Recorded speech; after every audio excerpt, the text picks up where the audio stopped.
দুই দেশের মধ্যকার সম্পর্ক গড়া উচিত নয় কোনো নির্দিষ্ট সরকারকে কেন্দ্র করে, বরং পারস্পরিক স্বার্থ ও সম্মানের উপর ভিত্তি করে গড়ে তুলতে হবে একটি বন্ধুত্বপূর্ণ সম্পর্ক।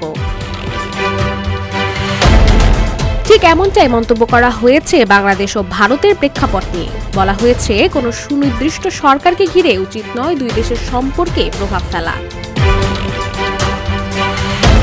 মঙ্গলবার ভারতীয় এক সংবাদ মাধ্যম দ্য হিন্দুকে দেওয়া এক সাক্ষাৎকারে এমনটাই মন্তব্য করেছেন বাংলাদেশের পররাষ্ট্র উপদেষ্টা মোহাম্মদ তৌহিদ হোসেন। তিনি আরো বলেন, যে কোনো দল বা সরকার ক্ষমতায় থাকুক না কেন, আমাদের সম্পর্ক পারস্পরিক স্বার্থ ও সম্মানের উপর ভিত্তি করে গড়ে উঠবে। আমি বিশ্বাস করি উভয় পক্ষই তাদের স্বার্থ বোঝে এবং বাংলাদেশের সঙ্গে ভারতের সুসম্পর্ক থাকা উচিত।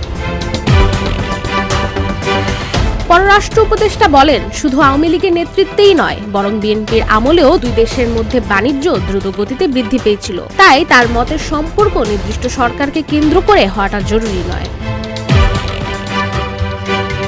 তৌহিদ হোসেন আরো বলেন, এপ্রিলে বিমস্টেক সম্মেলনের ফাঁকে বৈঠক হতে পারে ভারতের প্রধানমন্ত্রী নরেন্দ্র মোদী ও বাংলাদেশের প্রধান উপদেষ্টা ডক্টর মোহাম্মদ ইউনূসের মধ্যে। তবে এ বিষয়ে এখনো কোনো চূড়ান্ত সিদ্ধান্ত নেওয়া হয়নি। এদিকে সাবেক প্রধানমন্ত্রী শেখ হাসিনাকে নিয়ে ভারতের পদক্ষেপের বিষয়ে তৌহিদ হোসেন বলেন, হাসিনার বিরুদ্ধে মামলা রয়েছে এবং বিচারের মুখোমুখির জন্য আমরা ভারতকে বলেছি তাকে ফেরত পাঠানোর জন্য।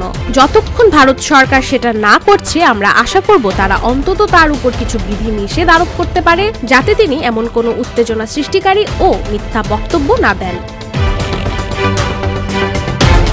অন্যদিকে বাংলাদেশের সংখ্যালঘুদের উপর সহিংসতা প্রসঙ্গে তিনি বলেন, বাংলাদেশে হিন্দু সম্প্রদায় সহ সব ধরনের মানুষ সমান নাগরিক অধিকার ভোগ করেন। সংখ্যালঘুদের নিরাপত্তা নিশ্চিত করা আমাদের সরকারের দায়িত্ব। তবে শেখ হাসিনার সরকারের পদত্যাগের পর ভারতীয় মিডিয়া এই বিষয়ে অতিরঞ্জিত প্রতিবেদন প্রকাশ করেছে, যা কোনোভাবেই ঠিক নয়। রাশিকা হোসেন, রূপালী বাংলাদেশ।